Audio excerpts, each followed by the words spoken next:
ہے۔ دین جتنا آسان ہے اس کی دعوت دینا اس سے کئی گنا مشکل ہے۔ میں آپ کو مثالوں کے ساتھ یہ بات آپ کے سامنے رکھتا ہوں۔ اللہ رب العزت نے پہلی وحی اقرأ بسم ربک الذی خلق یہ 5 آیات نازل فرمائی، اور دوسری وحی اللہ رب العزت نے سورہ مدثر کی ابتدائی آیات نازل فرمائی،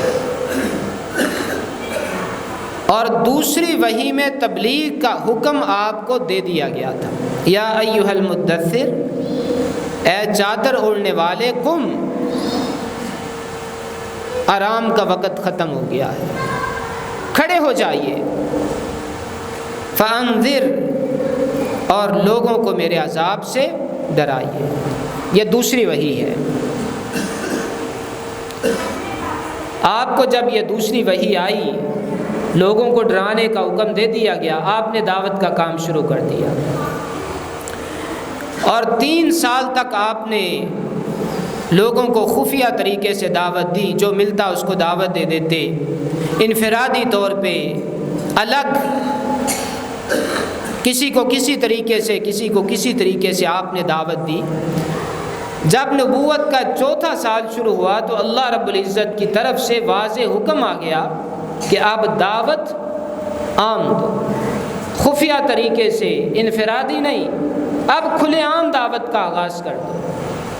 آپ نے نبوت کے 4تھے سال دعوت کا کھلے عام آغاز کر دیا، اور سب سے پہلے آپ نے اپنی فیملی کو جمع کیا، اپنے رشتہ داروں کو جمع کیا صفا پہ، اور آپ نے دعوت کا آغاز کیا۔ اس وجہ سے کہ یہ بھی اللہ رب العزت کی طرف سے ابتدائی حکم تھا، وَأَنذِرْ عَشِيرَتَكَ الْأَقْرَبِينَ، جو آپ کے قریبی خاندان کے لوگ ہیں ان کو ڈرائیے۔ آپ نے 40 یا 45 لوگوں کو صفا پہ جمع کیا، دعوت کا اہتمام کیا، اور آپ نے اپنی دعوت ان کے سامنے رکھی۔ اب یہ کھلے عام دعوت کا سب سے پہلا منظر ہے۔ جب آپ نے اپنی دعوت ان کے سامنے رکھی، آپ کا حقیقی چچا ابو لہب اٹھا، اس نے آپ کو کھلے لفظوں میں گالیاں دینا شروع کر دی، بد دعائیں دی، تبا لک یا محمد الہذا جمعتنا۔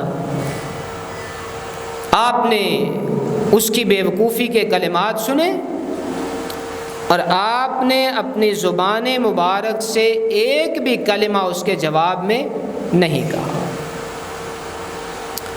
اور دعوت ابو لہب کے الفاظ پہ ختم ہو گئی، کوئی نتیجہ نہیں، سب لوگ چلے گئے۔ آپ نے پھر دعوت کا آغاز قریش مکہ کے سامنے اپنی دعوت رکھی، جہاں لوگ جمع ہوتے آپ اپنی دعوت دیتے۔ 3 سال تک لوگوں نے کچھ نہ کہا، لوگوں کو پتہ ہی نہیں تھا کہ یہ کیا ہے۔ جب آپ نے کھلے عام کلمے کی دعوت دی، لا الہ الا اللہ، آپ کے خاندان کے لوگ بھی آپ کے مخالف ہو گئے، اور مکے کے جو سردار تھے وہ بھی آپ کے مخالف ہو گئے، آپ کو روکنا شروع کر دیا۔ یہ آپ نے کیا شروع کر دیا؟ اس دعوت کو بند کرو،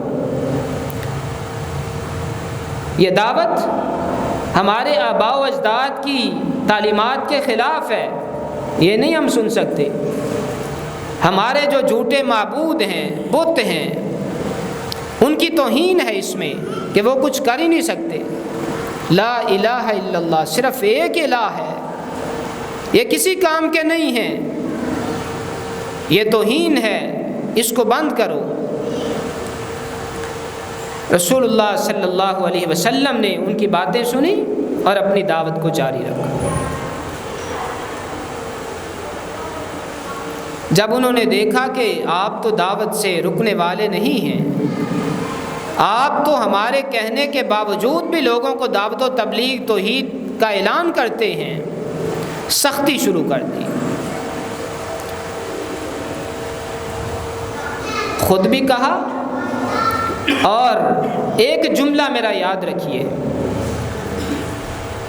کہ جس طریقے سے ممکن تھا، اب دیکھنا دعوت دینا کتنا مشکل کام ہے، دین آسان ہے لیکن اس کی دعوت و تبلیغ یہ انتہائی کٹھن کام ہے۔ کسی کو پریشان کرنے کا جو بھی طریقہ ممکن ہے، کافروں نے وہ سارے کے ساتھ، ایک طریقہ نہیں، وہ سارے طریقے آزمائے۔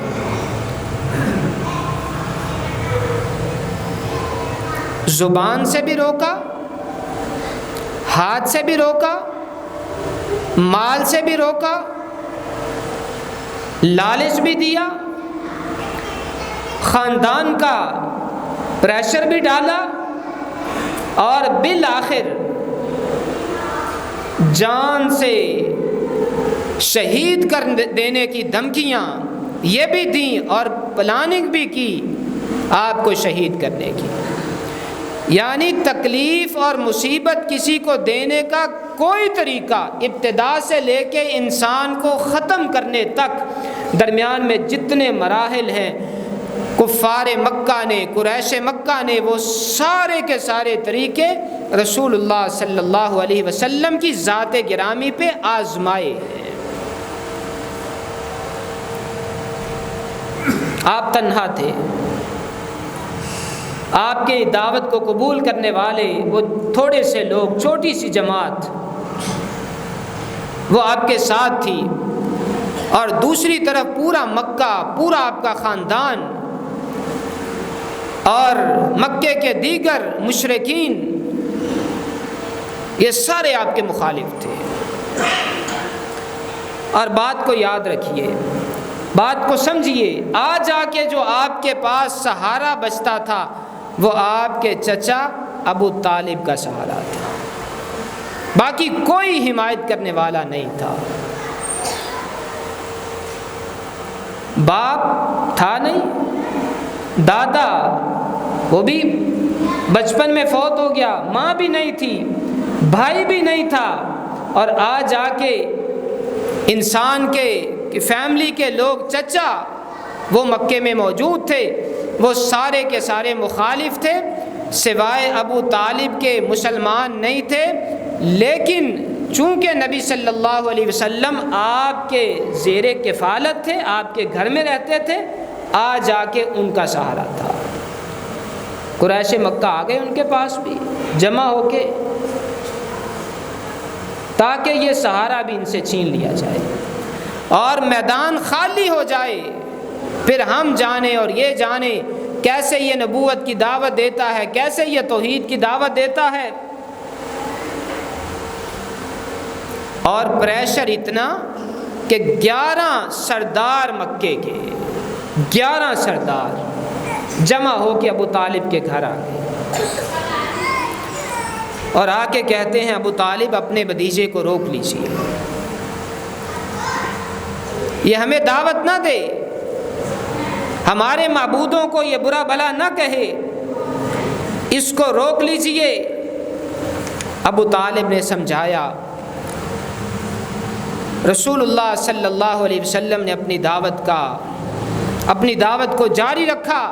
یہ کمیٹی دوبارہ پھر آئی اور آ کے کہتی ہے آپ ایسا کرو، ہمارا ایک نوجوان لے لو، ان کی بات سنیے، اس کو اپنا بیٹا بنا لو، اور یہ آپ کا جو بھتیجا ہے یہ ہمیں دے دیجئے، ہم اس کو قتل کر دیتے ہیں۔ ابو طالب نے کہا کیا بات ہے، آپ کے بیٹے کو میں کھلاؤں اور پلاؤں اور تم میرے بیٹے کو قتل کر دو، یہ سودا یہ تو مجھے منظور نہیں ہے۔ کہا پھر راستے سے ہٹ جاؤ، راستے سے ہٹ جاؤ۔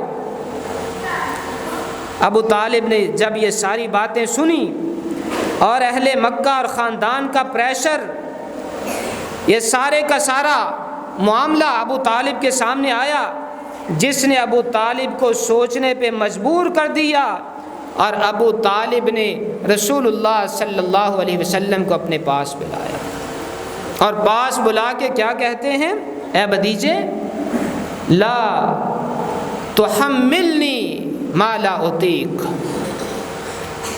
میں بوڑھا ہوں اور اکیلا ہوں، اور دوسرا پورا خاندان ہے. میرے اوپر صرف اتنا بوجھ ڈالیے جتنا میں برداشت کر سکتا ہوں، اس سے بڑھ کے میرے اوپر بوجھ نہ ڈالیے. یہ جملہ بول دیا. آخری سہارا، اور وہ بھی ڈولنے لگا. ابو طالب بھی اپنی حمایت سے پیچھے ہٹنے لگے. نبی رحمت علیہ الصلاۃ والسلام کی نظریں اپنے چچا پہ تھیں. جب دیکھا کہ یہ بھی سہارا ختم ہوتا جا رہا ہے تو نبی اکرم صلی اللہ علیہ وسلم کی آنکھوں سے آنسو جاری ہو گئے. جب آپ کی آنکھوں سے آنسو جاری ہوئے اور آپ نے کچھ لمحات کے لیے سوچا اور پھر اپنے چچا کو مخاطب ہو کے فرمایا، یا امی واللہ لو وضع الشمس فی یمینی والقمر فی یساری الا ان اترک ھذا الامر.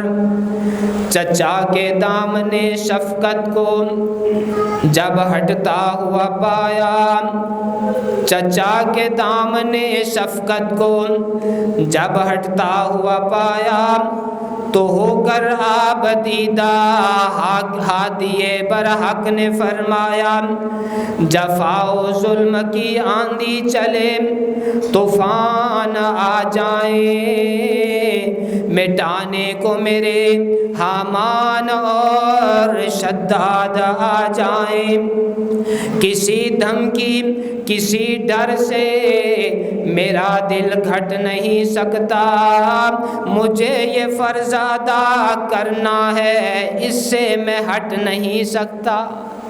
دل چاہتا ہے ساتھ دے دو، نہیں چاہتا تو نہ دو. یا امی، اے میرے چچا، واللہ اللہ کی قسم، لو وضع الشمس فی یمینی والقمر فی یساری، اگر یہ مکے کے سارے کافر جمع ہو کے، میرے خاندان کے لوگ جمع ہو کے سورج کو لا کے میرے دائیں ہاتھ پہ رکھ دیں اور چاند کو لا کے میرے بائیں ہاتھ پہ رکھ دیں، الا ان اترک ھذا الامر، اور پھر مجھ سے مطالبہ کریں کہ میں دعوت دین کو چھوڑ دوں، اللہ کی قسم میں پھر بھی دعوت دین کو چھوڑنے والا نہیں ہوں. دل چاہتا ہے ساتھ دو، نہیں دل چاہتا نہ ساتھ دو. چچا ابو طالب نے جب اپنے بیٹے کا عزم دیکھا، بھتیجے کا عزم دیکھا، مضبوط ہو گئے اور کہا یہ تم تک نہیں پہنچ سکتے جب تک میری زندگی ہے. قریش مکہ اور مکہ کا کوئی کافر اور میرے خاندان کا کوئی بندہ یہ تمہاری طرف آنکھ اٹھا کے نہیں دیکھ سکتا جب تک میری زندگی ہے. اور پھر ایسا ہی ہوا. جب تک ابو طالب زندہ رہے، سردار تھے، عبد المطلب کے صاحبزادے تھے، پھر قریش مکہ رسول اللہ صلی اللہ علیہ وسلم سے کافی حد تک باز رہے. آپ کو مارنے کے لیے، شہید کرنے کے لیے اس طرح کا کوئی پروگرام نہیں بنایا، لیکن جہاں تک ان کا بس چلا نبی اکرم صلی اللہ علیہ وسلم کو تکالیف دینے میں انہوں نے کوئی کمی نہیں چھوڑی. آپ نے دعوت کا کام جاری رکھا اور سب سے پیش آپ کا چچا ابو لہب آپ کو گالیاں بکتا اور آپ کی چچی ام جمیل آپ کو گالیاں دیتی اور ہر ممکن آپ کو تنگ کرنے کی کوشش کرتی. اور دیکھیے رسول اللہ صلی اللہ علیہ وسلم نے اس دعوت کے میدان میں تکالیف کس طرح برداشت کی ہیں.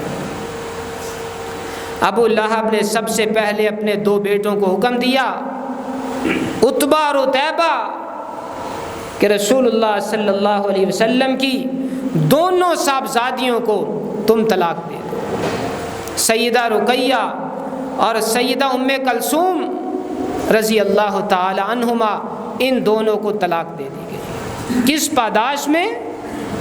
دعوت و تبلیغ کی وجہ سے طلاق دے دی۔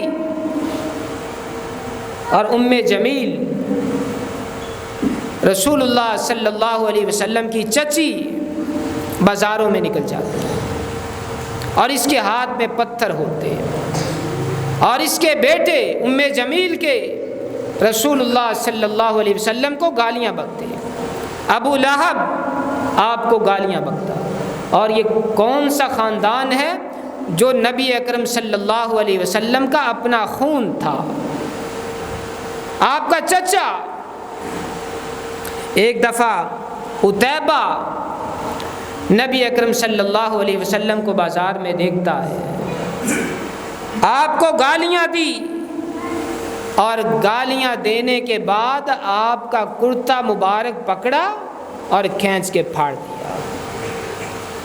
اور تیسری حرکت، اس نے نبی اکرم صلی اللہ علیہ وسلم کے چہرہ انور پہ تھوکنے کی کوشش کی، اس نے تھوکا، لیکن اللہ رب العزت نے آپ کے چہرہ انور کو تھوک سے بچایا۔ یہ ساری کی ساری حرکتیں کس لیے؟ دعوت و تبلیغ سے روکنے کے لیے۔ میرے اور آپ کے پیر و مرشد نے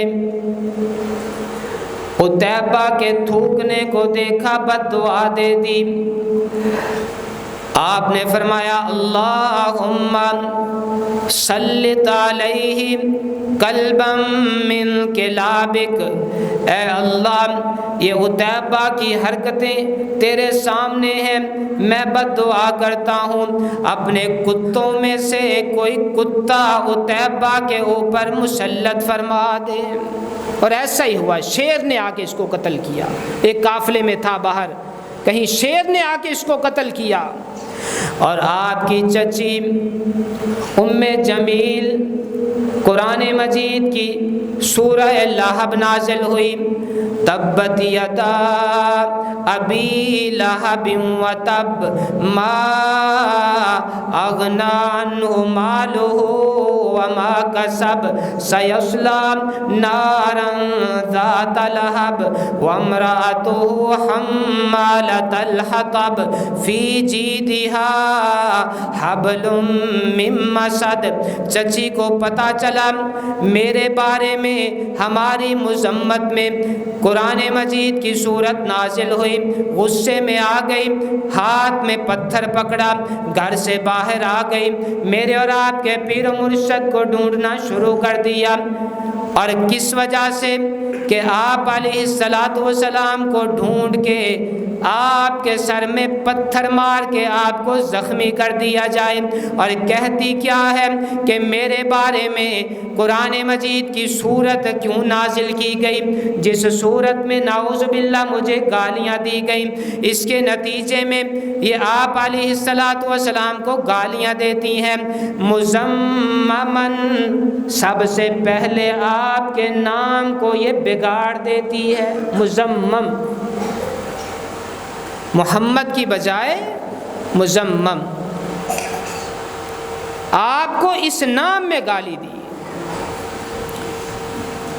رسول اللہ صلی اللہ علیہ وسلم کو اس نے گالیاں دی، اور آپ جب گھر سے نکلتے آپ کے راستے میں یہ کانٹے بچھاتی، کانٹے بچھاتی۔ اور رسول اللہ صلی اللہ علیہ وسلم جب مکے کے کسی منڈی یا بازار میں جاتے، کسی میلے میں جاتے دعوت و تبلیغ کے سلسلے میں، ابو لہب پیچھے ہو لیتا، پیچھے ہو لیتا۔ آپ علیہ السلام کے قدموں میں یہ پتھر چلاتا، یہ حرکتیں دیکھ لیجئے، اور کہتا ایھا الناس، ایھا الناس، اے لوگو، لا تصدقوہ فإنہ کذاب، اس کی بات نہ ماننا، یہ جھوٹا ہے، نعوذ باللہ، انہ کذاب، یہ جھوٹا ہے۔ زبان سے آپ کو تنگ کیا گیا، اور جملے کون سے، الفاظ کون سے جو آپ کے بارے میں کہے گے، قرآن مجید نے ان کو نوٹ کیا۔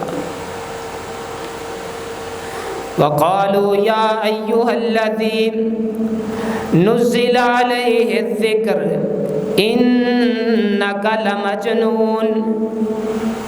قریش مکہ، کفار مکہ زبان سے آپ کو تکالیف کس طرح دیتے، آپ کے بارے میں برے برے الفاظ کس طرح کہتے۔ وَقَالُوا يَا أَيُّهَا الَّذِي نُزِّلَ عَلَيْهِ الذِّكْرُ، اے وہ انسان جس کے اوپر ذکر نازل کیا گیا، إِنَّكَ لَمَجْنُونَ، تو مجنوں ہے، دیوانہ ہے۔ مجنون پاگل ہے، دیوانہ ہے، نعوذ باللہ۔ اور کوئی بول کے کہتا بل ہوا ساحر کذاب، یہ اپنے آپ کو نبی کہلوانے والا، نبوت کا دعویٰ کرنے والا، یہ نبی نہیں ہے، جادوگر ہے، جادوگر ہے، ساحر۔ قرآن مجید نے ان کے الفاظ کو نوٹ کیا۔ لوگوں یہ جادوگر ہے، جادوگر۔ اور اگلے الفاظ کذاب، کاذب عربی میں کہتے ہیں جھوٹے کو، کاذب۔ اور اگر عرب یہ الفاظ سنتے ان کو اس کا معنی سمجھ آتا کہ کذاب کا مطلب کیا ہے۔ نعوذ باللہ ثم نعوذ باللہ۔ کاذب عربی میں جھوٹے کو کہتے ہیں، اور کذاب کہتے ہیں جو پرلے درجے کا جھوٹا ہو، مبالغے کا لفظ۔ یہ کس کو گالیاں دی جا رہی ہیں؟ یہ کس کو جھوٹا کہا جا رہا ہے؟ جو صادق اور امین ہے۔ یہ کس وجہ سے کذاب کہا جا رہا ہے، جھوٹا کہا جا رہا ہے؟ لا الہ الا اللہ، دعوت و تبلیغ کے لیے زبان سے آپ کو گالیاں، اور پھر ہاتھ سے میرے اور آپ کے پیر و مرشد کو تکلیفیں دی گئیں۔ نماز کے لیے آپ بیت اللہ میں آتے، بیت اللہ میں آ کے نماز کے لیے کھڑے ہو جاتے، اور قریش مکہ بیت اللہ کے صحن میں موجود ہوتے، آپ کو برا بھلا کہتے، آپ کے بارے میں طرح طرح کے الفاظ کہتے۔ ابو جہل، عتبہ، شیبہ بیت اللہ کے باہر صحن میں بیٹھے ہیں، میرے اور آپ کے پیر و مرشد نماز کو شروع کر دیتے ہیں۔ نماز پڑھتے پڑھتے ابو جہل اور اس کے ساتھیوں نے پلاننگ کی، مکے میں فلاں جگہ پہ اونٹ ذبح ہوا ہے، اس کی اوجڑی لا کے جب آپ سجدے میں جائیں آپ کی کمر پہ رکھ دی جائے، آپ کی کمر پہ رکھ دی جائے۔ عتبہ بن ابی معیط، اس نے کہا کوئی بات نہیں، یہ کام میں کرتا ہوں۔ یہ احمق اٹھا اور اس چوک میں گیا اور اونٹ کی اوجری لے آیا، اونٹ کی۔ میرے اور آپ کے پیر مرشد اپنا سر مبارک سجدے میں رکھتے ہیں، عتبہ بن ابی معیط یہ اونٹ کی اوجری کو پکڑتا ہے، آپ کی گردن پہ رکھ دیتا ہے۔ صحیح بخاری کی روایت، حضرت عبداللہ بن مسعود رضی اللہ تعالیٰ عنہ فرماتے ہیں میں یہ سارا ماجرا اپنی آنکھوں سے دیکھ رہا تھا، لیکن میرے اندر ہمت نہیں تھی کہ میں ان سرداروں کو روک سکتا۔ کسی نے جا کے سیدہ فاطمہ کو بتایا کہ آپ کے ابو کے سر پہ، گردن پہ کافروں نے لا کے اوجڑی رکھی ہے۔ سیدہ فاطمہ رضی اللہ تعالیٰ عنہ گھر سے آئیں اور نبی اکرم صلی اللہ علیہ وسلم کی گردن سے اس اوجڑی کو کھینچ کے نیچے اتارا اور کفار کو برا بلا کہا۔ میرے اور آپ کے پیر و مرشد جب نماز سے فارغ ہوئے آپ نے پھر ایک بد دعا دے دی، اللہم علیک بقریش، اے اللہ یہ قریشیوں کو تو سنبھال لے، ان کو تو سنبھال لے، جو تیری عبادت بھی مجھے کرنے نہیں دیتے، ان کو تو سنبھال۔ 7 کا نام لیا آپ نے، جتنے وہاں موجود تھے، عتبہ، شیبہ، ابو جہل، جتنے وہاں موجود تھے 7 کا نام لیا، رسول اللہ صلی اللہ علیہ وسلم نے بد دعا دی۔ حضرت عبداللہ بن مسعود رضی اللہ تعالیٰ عنہ فرماتے ہیں اللہ کی قسم میں نے غزوہ بدر والے دن دیکھا کہ وہ ساتھ کے ساتھ مارے گئے اور ان کو کھینچ کے بدر کے کنویں کے اندر الٹا کر کے ڈال دیا گیا۔ رسول اللہ صلی اللہ علیہ وسلم کو ہاتھ سے تکلیفیں دی گئی، اور نبوت کا 6واں سال رسول اللہ صلی اللہ علیہ وسلم صفا پہ ہیں، ابو جہل بھی چڑھ گیا آپ کے پیچھے، اور گالی دینا، برا بھلا کہنا یہ تو ان کے لیے مسئلہ ہی نہیں تھا۔ وہ تو ہر وقت اس طرح کی باتیں کرتے رہتے تھے۔ ابو جہل نے نبوت کے 6 سال آپ کو برا بھلا کہا اور ساتھ پتھر پکڑا، رسول اللہ صلی اللہ علیہ وسلم کے سر مبارک پہ دے مارا، آپ کا سر زخمی ہو گیا، خون بہنے لگا۔ نبوت کا 6واں سال آپ گھر میں تشریف لائے، عبداللہ بن جدعان غیر مسلم تھا، اس کی لونڈی وہاں بکریاں چرا رہی تھی، اس نے یہ سارا معاملہ دیکھا، اور شام کو حضرت حمزہ رضی اللہ تعالیٰ عنہ جو ابھی مسلمان نہیں ہوئے تھے ان کو بتایا کہ تمہارے بھتیجے کے ساتھ آج ابو جہل نے یہ سلوک کیا ہے۔ حضرت حمزہ گو ابھی تک اسلام قبول نہیں کیا تھا، لیکن رشتہ داری تھی، آپ کے چچا تھے، ابو جہل کے پاس گئے۔ اتفاق سے ابو جہل بیت اللہ کے صحن میں اپنے دوستوں کے ساتھ ملا، گپ شپ میں مصروف ہے۔ حضرت حمزہ کے ہاتھ میں کمان تھی، آپ نے وہ کمان ابو جہل کے سر میں ماری اور سر کو پھاڑ دیا، اور کہا آئندہ اگر میرے بھتیجے کی طرف دیکھا تو میں اس کا بدلہ لینے کے لیے تیار ہوں گا۔ ہاتھ سے بھی آپ کو پریشان کیا گیا، اور رسول اللہ صلی اللہ علیہ وسلم کو گھریلو معاملات میں بھی اتنا پریشان کیا گیا، آپ کے گھر کے چاروں طرف غیر مسلم، جن میں ایک ابو لہب تھا، آپ کا پڑوسی چچا بھی تھا اور آپ کا دشمن بھی تھا، اور دیگر غیر مسلم کیا کرتے؟ گھر کا کوڑا کرکٹ اکٹھا کیا جاتا اور دیوار سے نبی اکرم صلی اللہ علیہ وسلم کے گھر میں پھینک دیا جاتا۔ اور سیرت والوں نے لکھا ہے کہ بسا اوقات ایسا کرتے کہ اللہ کے نبی صلی اللہ علیہ وسلم کے گھر میں ہنڈیا آگ پہ رکھی ہوتی اور وہ دیوار سے کوڑا کرکٹ ہنڈیا میں پھینک دیتے۔ رسول اللہ صلی اللہ علیہ وسلم اس کوڑے کو جمع کرتے اور دروازے پہ آتے، اور دروازے پہ آ کے کسی کو برا بھلا نہیں، کسی کو گالیاں نہیں، کسی کو کچھ نہیں کہتے، ایک جملہ بولتے، اے عبد مناف کے لوگوں، ہمسائے کی اس طرح کی تو نہیں ہوتی، ہمسائے ایسا سلوک تو نہیں کرتے، اس سے بڑھ کر آپ کوئی بات نہ کرتے۔ اور رسول اللہ صلی اللہ علیہ وسلم کو گھریلو معاملات میں بھی پریشان کیا گیا، اور پھر بالآخر سب سے آخری تکلیف کا حربہ آپ کو نعوذ باللہ شہید کرنے کے لیے پلاننگ ہو گئی کہ آپ کو شہید کر دیا جائے، اور اللہ رب العزت کی طرف سے آپ کو حکم ہوا کہ آپ یہاں سے ہجرت کر جائیں۔ آپ نے مکے کو چھوڑا اور مدینے چلے گئے۔ یہ بھی سمجھ لیجئے کہ گھر بار کو چھوڑنا، اپنے علاقے کو چھوڑنا، یہ بھی آسان تکلیف نہیں ہے، یہ بھی کم تکلیف نہیں ہے، کم پریشانی نہیں ہے، اپنے علاقے کو چھوڑ دینا۔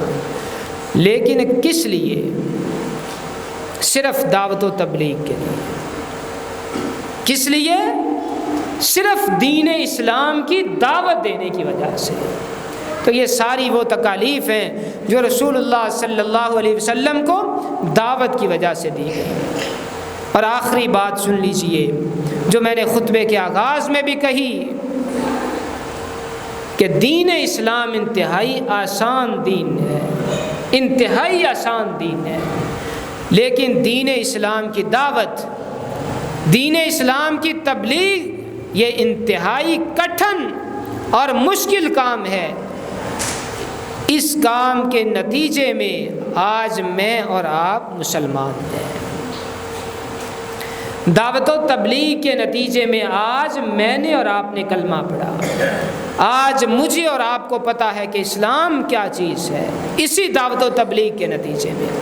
اگر یہ دعوت و تبلیغ کا کام نہ ہوتا، صرف اس طرح کا معاملہ ہوتا جیسے ہماری زندگی ہے کہ نماز پڑھی اور گھر چلے گئے، روزہ رکھا اور گھر میں بیٹھ گئے، اگر معاملہ صحابہ کرام اور رسول اللہ صلی اللہ علیہ وسلم اور ائمہ دین یہ سارے کا سارا معاملہ اسی طرح کرتے جیسے میں اور آپ کرتے ہیں کہ نماز پڑھی اور گھر میں، مجھے اپنے دین کا پتہ ہے، آپ کو اپنے دین کا پتہ ہے، اپنے گھر میں جو جس کا دل چاہتا ہے وہ جیسے مرضی رہے، دعوت و تبلیغ کا کام نہیں۔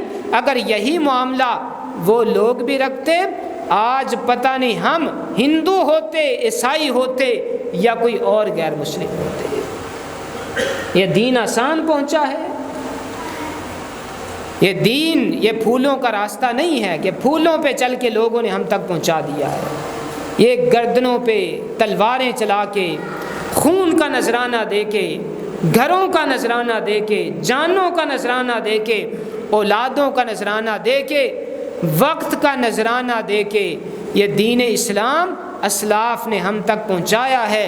میری اور آپ کی یہ ذمہ داری ہے کہ یہ دعوت دین رکنے نہ پائے، یہ صرف اپنی ذات تک محدود نہ ہو، اس کے سلسلے میں ہمیں برا بھلا کہا جائے، اس کے سلسلے میں ہمیں گالیاں دی جائیں، ہمیں کوئی بھی تکلیف دی جائے، ہمیں چاہیے کہ اللہ کے نبی صلی اللہ علیہ وسلم کی سیرت کو مد نظر رکھتے ہوئے دعوت و تبلیغ کا کام جاری رکھیں تاکہ یہ سلسلہ آگے چلتا رہے۔ وآخر دعوانا الحمدللہ۔